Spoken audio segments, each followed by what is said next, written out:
Son 3 décadas de destierro y desunión, 30 años de duro exilio, extranjero domicilio, qué pena de son que canta, errante generación.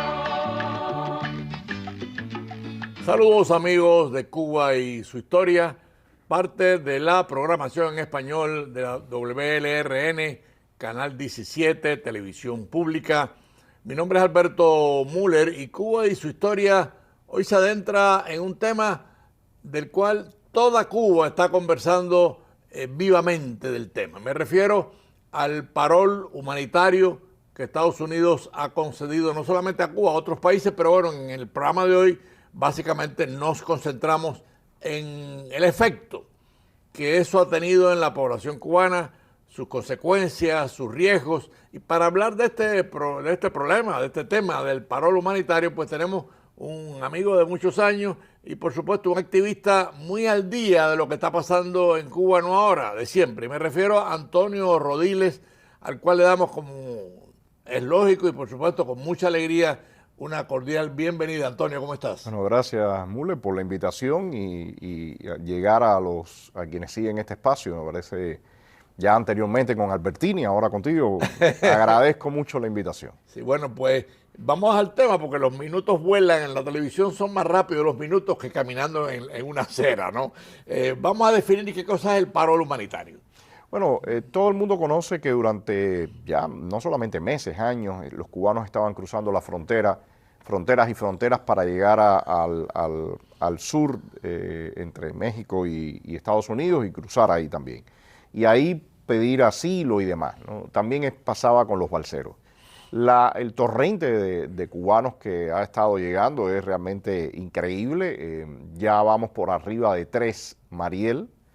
Y por supuesto el gobierno de los Estados Unidos ha tenido que tomar cartas en el asunto, ¿no? Algunas medidas, y ha lanzado esta herramienta, esta vía de llegar acá a Estados Unidos, que es mediante solicitar un parol, los familiares o algún patrocinador, como se llama, que incluso puede ser alguna institución o algún grupo del lado de acá, un parol a una persona en Cuba, y entonces a través de un trámite que se hace esencialmente online.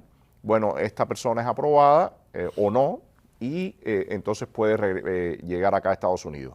Cuando llega acá goza de algunas posibilidades como son permisos de trabajo, se regulariza inmediatamente, y en el caso de los cubanos, por supuesto, se conoce que después del año y un día puede acogerse a la ley de ajuste cubano. Cuando llega cubano. aquí es la ley de ajuste cubano. Sí, cuando llega acá primero está con el parol y entonces después al año y un día ya puede acogerse a la ley. Antes de continuar, Antonio, tú hablaste inicialmente del flujo. La última cifra que publicó Estados Unidos son 321,000 cubanos llegaron a Estados Unidos por la vía ilegal el año pasado. Es una cifra que, como tú dijiste, triplica la cifra de Mariel. Sí. Es impresionante. Y entonces, bueno, Estados Unidos lanza y aprueba el parol humanitario y estamos en esta encrucijada. Inclusive la frontera, la entrada ilegal por la frontera, hay una cifra de hace unos días de que se había paralizado un 97%. Ahí te dejo. No, es lógico porque primero la travesía es tremendamente peligrosa, segundo el costo mucho mayor y tercero en algunos casos las personas incluso después de haber llegado a México pueden ser virados a Cuba, ¿no? Entonces, por supuesto, esta posibilidad donde los que residen o ya son ciudadanos americanos ven de traer a sus familiares, seres queridos, personas allegadas, realmente es mucho más segura y viable, ¿no? Y de hecho, de ahí las cifras que estás mencionando. Es una vía legal. Hay una cosa interesante y quería mencionar, porque tú estoy seguro que la sabes, ¿no? Nosotros que trabajamos sobre Cuba, me refiero periodísticamente, la información y estamos constantemente en contacto con Cuba, es una euforia, todo el mundo habla del parol humanitario, todo el mundo quiere irse del país. Hay cifras impresionantes, hay cifras inclusive peligrosísimas para la historia de Cuba, que me refiero a que la población cubana en unos años va a tener casi un 40% de ancianos, de personas mayores, y eso es gravísimo para un país, ¿no? esta euforia de irse, sobre todo de los jóvenes, que son los que más pueden moverse a una velocidad para aceptar el nuevo estatus, puede crear en Cuba una crisis a largo plazo. Mira, la cifra que estabas dando de ya por encima de 300.000, casi, esa cifra realmente es exclusivamente a Estados Unidos.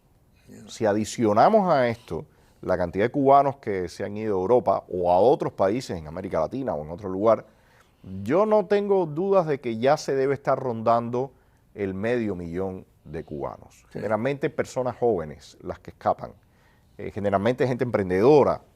Esto, por supuesto, ocasiona un vacío tremendo en el país y desde hace tiempo Cuba la isla se convierte en un lugar menos viable, menos vivible, y la gente lo padece. Eso se ve en cuestiones básicas, los hospitales, los servicios, y realmente el régimen por ahora no muestra absolutamente ninguna posibilidad ni siquiera de remontar esa situación, sino ni de frenarla. Sí, más bien de agravarla. De agravarla, es lo que se está viendo. Y de ahí que este flujo vaya a continuar. O sea, no veo ninguna posibilidad de frenarlo. Y realmente, como tú decías, yo diría que es lamentablemente un momento histórico por lo negativo, no por lo positivo. Y algo que vamos a ver el reflejo de esto que está ocurriendo en el mediano y largo plazo, porque como te decía, una población, y tú lo mencionabas, una población envejecida, ya antes de todo este proceso era. O sea, la pirámide poblacional, incluso por los datos que ofrece la propia Oficina Nacional de Estadística del régimen, ya la población estaba envejecida. Con esto que está ocurriendo en los últimos tiempos, ni hablar. Sí, hay algo, bueno, lo decimos con mucha tristeza, ¿no? Y me refiero que Cuba hoy por hoy es un país paralizado.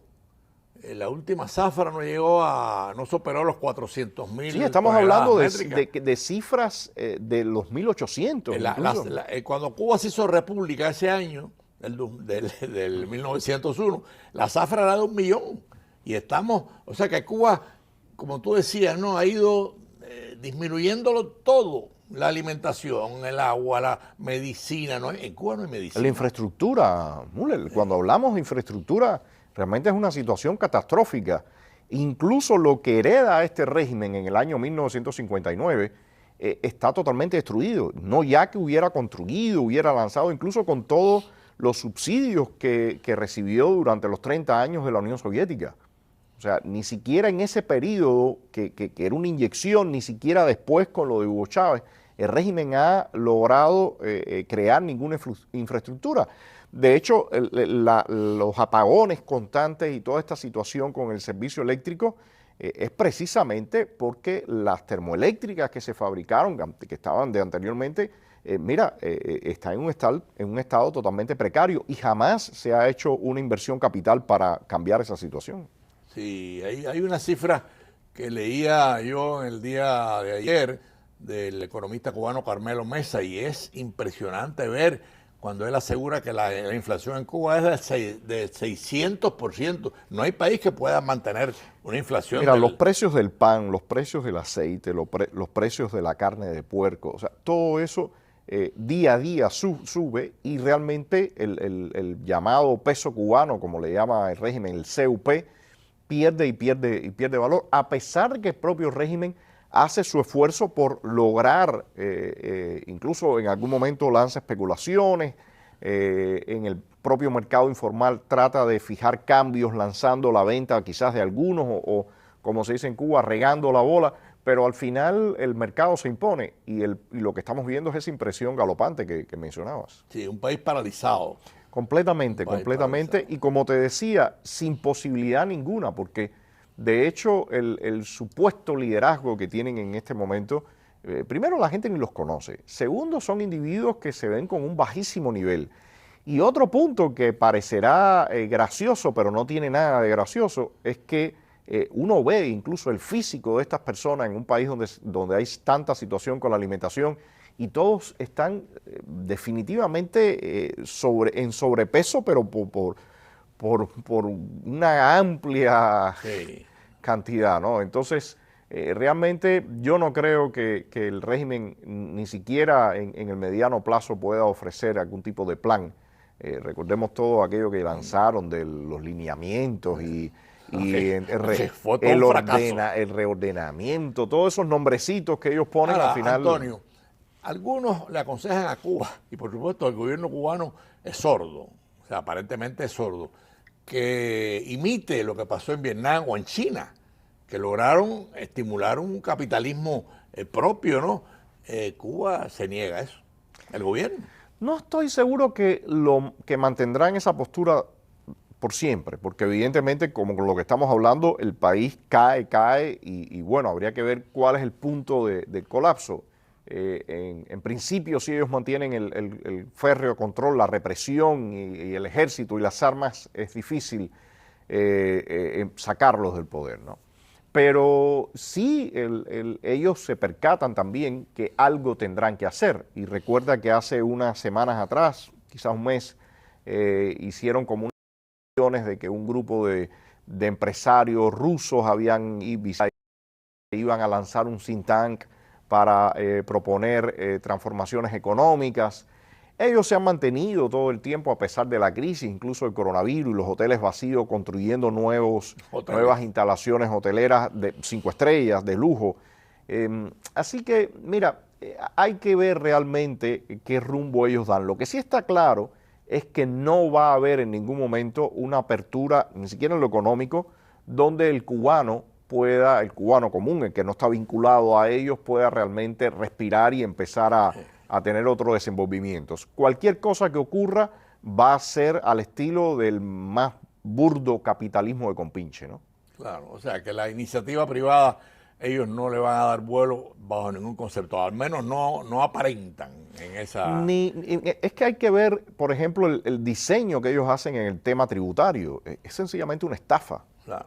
Y está hecho incluso para incumplir y para que entonces el individuo esté al alcance del régimen. En cualquier momento puede ser puesto en la cárcel por violar las leyes. Yo quiero volver al parol humanitario porque hay un sector de la población cubana que lamentablemente tiene poco acceso o va a tener poco acceso a este parol humanitario porque no tiene familiares en Estados Unidos. Básicamente es la población negra y mulata cubana y eso es un fenómeno.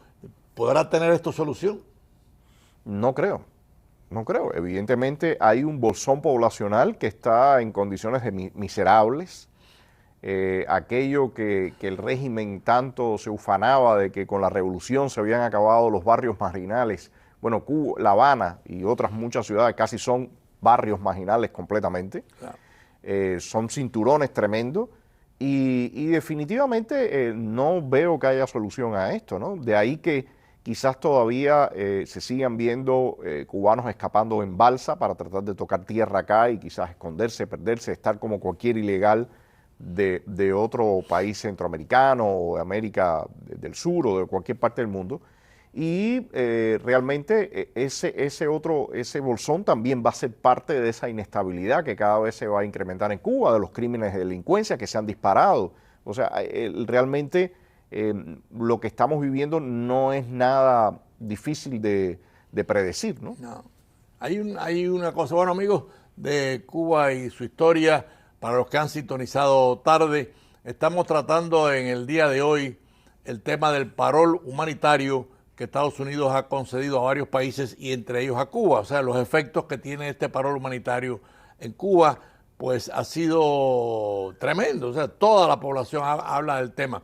Pero yo quería mencionar algo, Antonio, sobre la reacción de 19 estados en Estados Unidos, básicamente estados republicanos, que han impugnado este parol humanitario, que yo particularmente no creo que tengan éxito, pero es interesante como fenómeno político. Mira, yo entiendo que, por ejemplo, en el mismo caso de la Florida, el gobernador DeSantis impugne esta medida. Es entendible en el sentido que la tarea de un político electo y un gobernador es lograr la mayor estabilidad, claro, en su estado. Y en este caso, la llegada torrencial que ha habido de cubanos, por supuesto, desestabiliza. Hay que ver en la propia ciudad de Miami así a simple vista las motorinas, o sea, hay una serie, me imagino que los presupuestos para pagar a todas estas personas, o sea, todo eso varía y no he visto índices policíacos, pero no dudo también que la delincuencia haya tenido su reacción, ¿no? De todas formas, resulta increíble la absorción de una ciudad de ese volumen de personas. Eso es asombroso. Eso iba a mencionarte, ¿no? Eso O sea, es la asimilación. asombroso. Cómo Estados Unidos es capaz de asimilar miles y miles diarios. Eso es asombroso. Sí. Pero el tema es que yo digo que esta cuestión tiene un trasfondo que va también a lo político. Y no se puede dejar de ver que todo este torrente viene después del 11 de julio, de la explosión que hubo nacional del 11 de julio y después en el 2022 otra serie de protestas que se dieron principalmente por el tema de apagones y de desabastecimiento. Entonces, Estados Unidos sí ha tenido una influencia en el transcurso político cubano, sí influye tremendamente en lo que pasa en Cuba. Recordemos la política de Obama, después vino Trump en el poder y ahora Biden.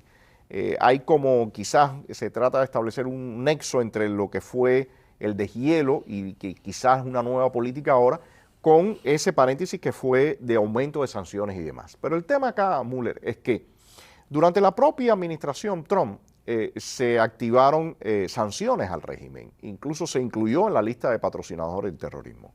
Yo particularmente creo que el procedimiento con el régimen debe ser ese, pero me parece que tiene que ir aparejado una estrategia donde se apoye a la sociedad civil cubana, a la oposición cubana, para que el cubano común vea una puerta de escape, una salida a la situación que se está viviendo. Si de momento el régimen arrasa con todos los manifestantes o con una buena cantidad que decidió apresar, después sigue con esa misma política de encarcelamientos. La gente está viendo la familia de todos esos presos como la está pasando. Las personas están viendo, el cubano está viendo a los activistas de la sociedad civil presos también o semidesterrados, casi desterrados. A la oposición en igual condiciones. Entonces, ¿cuál es la salida? Hay que escapar.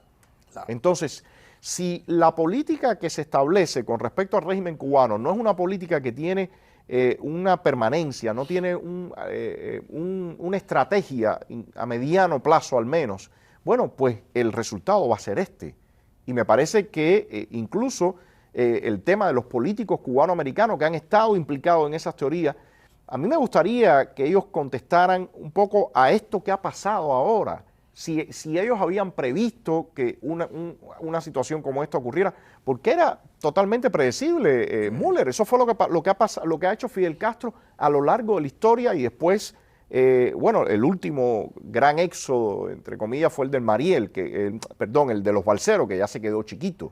Sí. Entonces, yo creo que no estamos descubriendo el agua tibia absolutamente nada. El régimen sigue repitiendo sus recetas y ese es el punto. O sea, está claro que hay políticos que ven desde sus responsabilidades, pero también hay una responsabilidad, yo diría, a nivel ya de país, de Estados Unidos, con respecto a cuestiones que pasan en Cuba. Sí, es curioso cómo el gobierno de Biden ha mantenido el castigo como país terrorista, o sea, o la calificación a Cuba. A mí yo coincido contigo, yo creo que es una política positiva. Sin embargo, la situación de Cuba es muy difícil establecer una política coherente en un país que la única salida que tiene, si tú analizas la situación de Cuba, y te dejo tu opinión, que es importante, la única salida que tiene Díaz-Canel y su gobierno es la represión, no tiene otra. Yo no le veo otra. Bueno, yo diría que primero Díaz-Canel es simplemente un muñecón, es una figura. Es un ejecutor, el poder sigue siendo esa élite de los Castros y allegados, ¿no? Y entonces el resto es como quienes se ocupan del mundo plebeyo. El resto es la élite, la corte, y la otra parte es el mundo plebeyo. Entonces, el punto acá, Müller, es que guste o no al gobierno de los Estados Unidos, ya con la cercanía que hay, con el papel tremendamente activo a nivel regional que siempre ha jugado el régimen cubano, con la inmensa diáspora que hay del lado de acá, yo diría que desde hace mucho tiempo se debió haber trazado una política por lo menos con una visión y una estrategia, con una visión a mediano plazo, y no se ha hecho. Entonces, eso de moverse de un punto a otro o establecer medias estrategias al final trae esto que estamos viendo, que lamentablemente lo que tenemos es un país que cae y cae y cae y no se vislumbra realmente, es totalmente incierto qué es lo que va a pasar, incluso de aquí a un año. Sí, no, realmente no hay política para poder alertar de algún cambio, de alguna desviación, de algo que pueda producir un análisis positivo del futuro cubano. No existe. O sea, y el tema migratorio siempre va a estar vigente, Müller, porque al final, cuando uno ve la isla como una cárcel, que es una cárcel. ¿Qué es lo que es? Que es lo que es. ¿Qué busca cualquier prisionero? Escapar. Claro. Llegar a la libertad. Entonces, ese escenario lo tenemos recreado a nivel de país, a nivel colectivo el cubano. Por eso tú mencionabas el tema del parol. Si tú, en vez de tener que salir de la cárcel cavando un túnel o inventando un plan de fuga, de momento puedes salir por la puerta. Bueno, por supuesto que todo el mundo va a estar eufórico y festejando y concentrado en salir de esa cárcel. Sí, pero eso no le da solución a esa crisis de destrucción que hay en Cuba. O sea, esa minimización de la vida, que es eso. O sea, la vida cubana hoy por hoy es una tortura. Cuando tú vas a una casa y ves que no hay comida, que no hay agua, que lo que hay es epidemia, enfermedad, te enfermas, vas a un hospital y no hay medicina, los enfermos mentales no tienen cómo paralizar un efecto de la mente porque no existe. O sea, aquí a Miami vienen diariamente de todas las iglesias buscando medicina desesperadamente. Claro. Porque los feligreses de sus parroquias, de sus iglesias, no la tienen. Y en ese sentido, Müller, hay enfermedades que si a usted le duele el tobillo, le duele la rodilla, usted puede tomarse o no el medicamento, y bueno, va a sufrir, pero no depende su vida de eso. Pero hay personas que tienen enfermedades crónicas, ya personas con edad avanzada, que si dejan de tomar su pastilla para el corazón, la diabetes, sencillamente mueren. Y entonces eso es lo que estamos viendo, como decía, el régimen no muestra absolutamente ninguna voluntad de cambiar esa situación. No, yo creo que eso en cierto sentido que es una realidad, paraliza. Aquí en Estados Unidos hay una fuerza política que básicamente viene del gobierno de Obama, que ha querido siempre regresar a esa política que fue muy ingenua y yo creo que muy equivocada, porque el régimen al final se burló del gobierno de Obama. Esa fue la realidad. Entonces, yo no veo al gobierno de Biden ni siquiera intentar una realidad de acercamiento serio con Cuba, porque ¿qué produce un acercamiento con un gobierno que no es gobierno? Bueno, el régimen hasta ahora ni siquiera ha planteado, por lo menos, es evidente que detrás del telón posiblemente esté manoseándose, como se diría, esa idea. Pero realmente ni siquiera ha planteado la salida con los presos del 11J, que la administración actual ha dicho que está sobre la mesa como uno de los temas más importantes. O sea, ellos en un principio empezaron a poner condenas cortas, 8 meses, 1 año, a los que habían apresado, pero después se dieron cuenta que nuevamente podían usarlo como fichas de cambio, y pusieron condenas tremendamente excesivas, como si esas personas hubieran cometido terribles delitos, ¿no? No se ha visto que el régimen tenga ahora mismo una salida para los presos del 11J. No. Ahora mismo acaba de visitar la isla el cardenal Beniamino Estela, conmemorando el 25 aniversario de la visita de Juan Pablo II, mencionó el tema de los presos, pero el régimen no ha tenido respuesta. No ha tenido respuesta. No, además hay una realidad ya en estos minutos finales, antes de pasarte a la conclusión, a los presos, algunos como José Daniel Ferrer, lo han estado martillando y torturando para quebrarlo completamente. ¿Te das cuenta? O sea, hemos visto una política sumamente estalinista en Cuba con el tratamiento. El régimen está enfocado en que salga todo el mundo de la isla.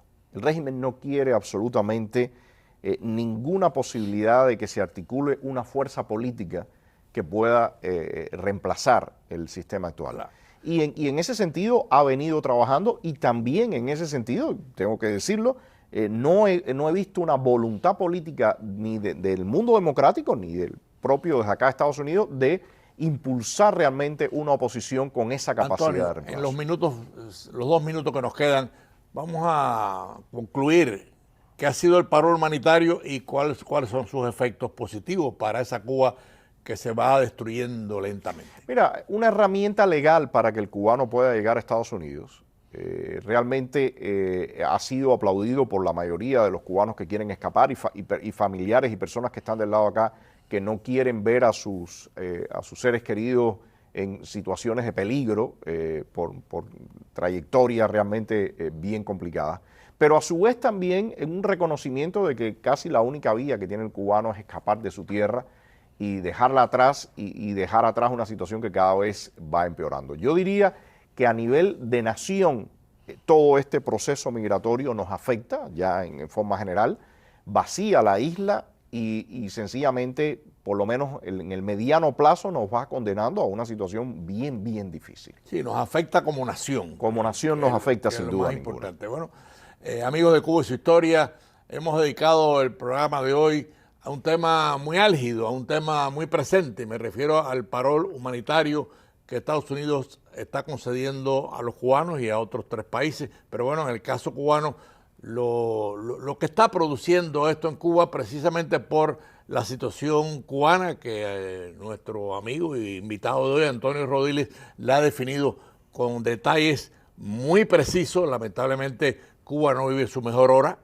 y el parol humanitario de Estados Unidos es como un alivio. Una curita. Una curita, un alivio para esa familia cubana tan golpeada, tan sufrida y con tantas necesidades. Le agradecemos a Antonio Rodiles su presencia en Cuba, su historia, y estoy seguro que ustedes se llevan una concepción mucho más clara de lo que es el parol humanitario y de la realidad cubana. Gracias, Antonio. No, muchas gracias. Y amigos, nos vemos el próximo domingo a las 4:30 de la tarde.